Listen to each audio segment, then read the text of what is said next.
kababayan, Karirisa, this is your Lucky Lea Forbes at ngayon po ang Silver Bullet nandito na rin po sa Philippine Jockey Club. Tunghayan po natin ang pinakamalaking pakarera ng taon. Ito po ay sponsored ng PCSO at ganoon na rin po ng Philracom. Marami tayong aabangan dahil nagkaroon nga po ng carryover. Tingnan natin, marami kayang dihado at ang mga favorite nyo kaya makalusot sa pinakamaganda at pinaka-exciting karera. Tingnan po natin yan. My name is Lucky Lea Forbes para sa ating Silver Bullet Production.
nagpapasalamat ako sa Bayang Karerista na sumuporta kay Don Julio.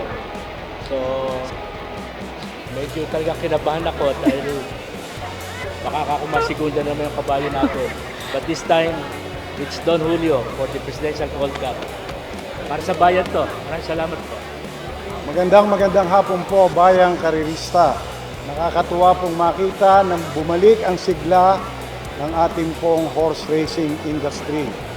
Una ho, binabati ho natin ang winning horse owner, Engineer Sibilia, ang kanyang kinete. At ito po ay ito pong Presidential Gold Cup ay nasa 53 taon na sinusuportahan po ng PCSO.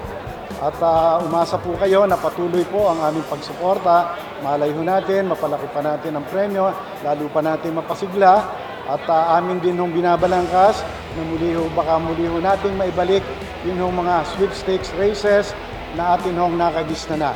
Kaya ang amin hong pakikipagtulungan sa atin hong PhilRacom, sa pangunguna nga ni Chairman Rayleigh De Leon. Sa muli ho, magandang hapon, Bayang Karerista. Sa inyo po lahat, welcome to Padre Garcia. To all the racing aficionados, ito na po ang ating pagkakaabalahan at pagpapasyalan tuwing may karera. Let's help the PhilRacom sa pangunguna ni Chairman Rayleigh, ang ating pong PCSO sa pangunguna ni GM Mel Robles, kay Judge Felix, at taga rito rin po, palakpakan natin ang ating mga taga-PCSO at ang Board of Directors. At sa local government po ng Padre Garcia, atin po suportahan ang karera dito sa maliit na bayan ng Padre Garcia. Welcome to all of you, sa mga breeders, stakeholders, at siyempre sa mga dumayo pa dito upang ma-witness ang pinaka-grandest racing exhibition ngayong araw ito. Magandang araw po. Merry Christmas to everyone. Sa Bayang Karerista, saka sa PGC, saka sa Boss Blue, PJ. Saka yung stick ko sa kabayo ko, talagang inaasahan ko. Kasi yung barrel ng kabayo, talagang ang galing ng player. Saka imported ng tinapin. Kaya itong Gold Cup nito, pinaganda ko ng 2 weeks ko para may ensayo lang siya araw-araw. Thank you sa lahat ng mga nandito ngayon, sumusuporta sa horse racing at sobrang flattering na nandito, maraming sumuporta. And syempre, thank you rin po sa PJC, sa PhilRacom, sa PCSO, at sa lahat ng nag-organize nitong karera na to. Thank you very much. At sa lahat, sana wag po kayong magsawa ng sumuporta.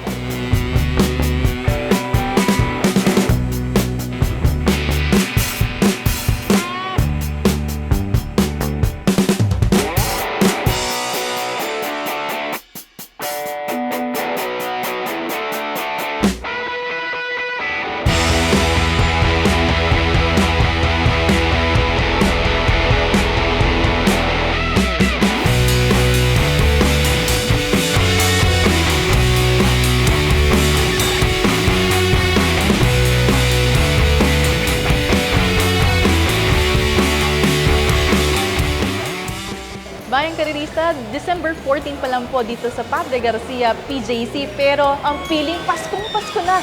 Lalo na po sa selebrasyon ng ating Philtobo dahil sineselebrate din po nila ang kanilang 26th Philtobo Grand Championship Day. At kasama po natin the former President and now the Vice President, Mr. Manny Santos. Sir, welcome po sa ating program. This is Silver Bullet.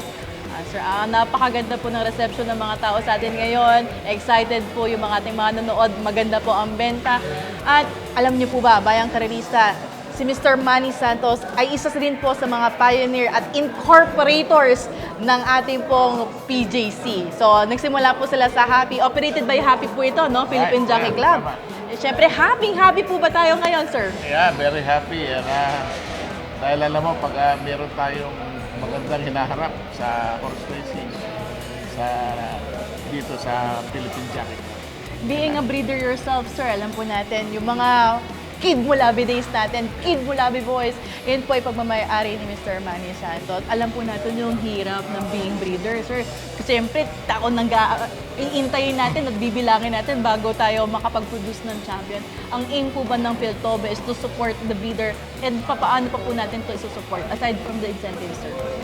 Ang isang bagay na sigurado ngayon, sa pamunuan ng Philippine Jockey Club, kami nag-iisip ng mga paraan sa progreso. Maraming bagay na mapalaki yung benta kasi ang premyo nakadepende sa benta. So, kailangan mas malayo ang maabot natin. Mga breeders ngayon, sigurado sila na meron silang karera na matatakbuhan na nagpapahalaga sa kanilang paghihirap. Bukod, siyempre, May protection may po. protection sila. At marami pa kami mga bagay na iniisip na paano mapapaunod ang karera. At nasisiguro namin na hindi tulad nung nakaraan na parang napabayaan lang sila sa sarili. This time, it will be a very different. Since most of the people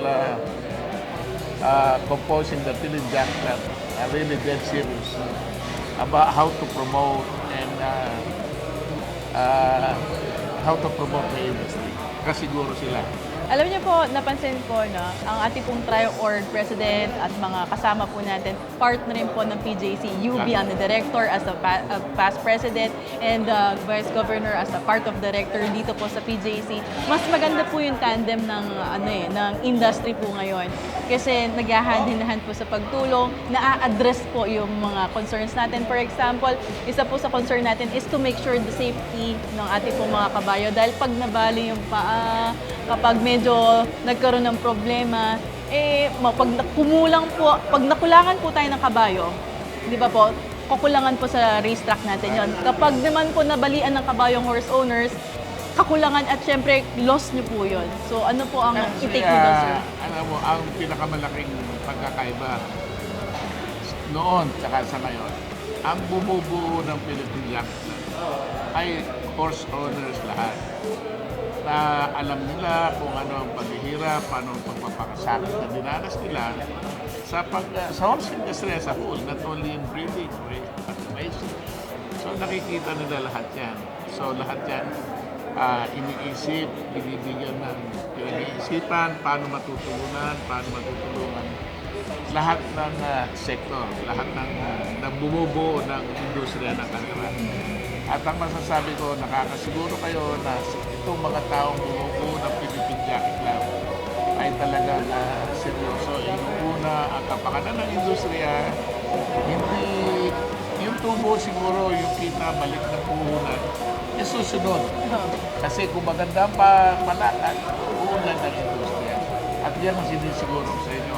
Ang mga taong bumubuo ng Philippine Jockey Club ay pangunahin sa isipan nila ang pagunlad ng kanila. Maraming po salamat. Alam niyo po, Bayang Karerista, so sana po patuloy po natin suportahan. Nagsisimula pa lamang po ang Philippine Jockey Club.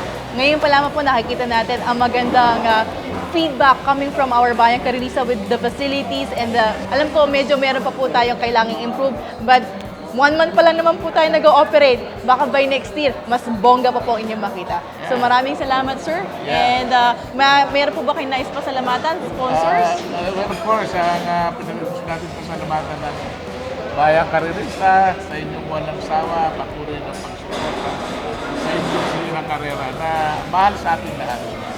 So, makakasayaw tayo at makakatanaw tayo sa malapit na hinaharap na mas maunlad na industriya na ating mahal. Salamat po sa inyo.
ay nanalo po kayo, Bayang Karerista. Napakaganda po ng mga naganap dito. Kung kayo po ay hindi nakapunta sa Padre Garcia, huwag na po kayo mag-alala. Ihahatid po yan ng ating programa. Silver Bullet na po ang bahala sa inyo. Let's congratulate ang ating mga winners para sa ating Presidential Gold Cup. Don Julio, walang iba, pagmamayari po ito ni Engineer June Sevilla. Sa lahat po ng nanalo, nag-enjoy, nagpapasalamat din po tayo sa lahat ng ating mga sponsors. Ganun na rin po sa lahat ng ating mga sumusubaybahay dahil ang Philtobo, kasabay po ng ating event ngayon, ang ating pong 26th Philtobo Grand Championship. Sa lahat po ng bumubuo ng aming grupo, Bayang Karerista, supportahan niyo po ang aming channel. Don't forget to hit like, subscribe, and share. Meron din po tayo mga inside tips. Yun lang po ang ibibigay at idadagdag natin dito sa ating program. Kung meron po kayo na nais ipabate, maaari niyo pong i-comment below at babasahin natin sa ating susunod na taping para naman pagbibigay po salamat to sa inyong suporta. Again, my name is Lucky Lea Forbes and this is your Silver Bullet Production.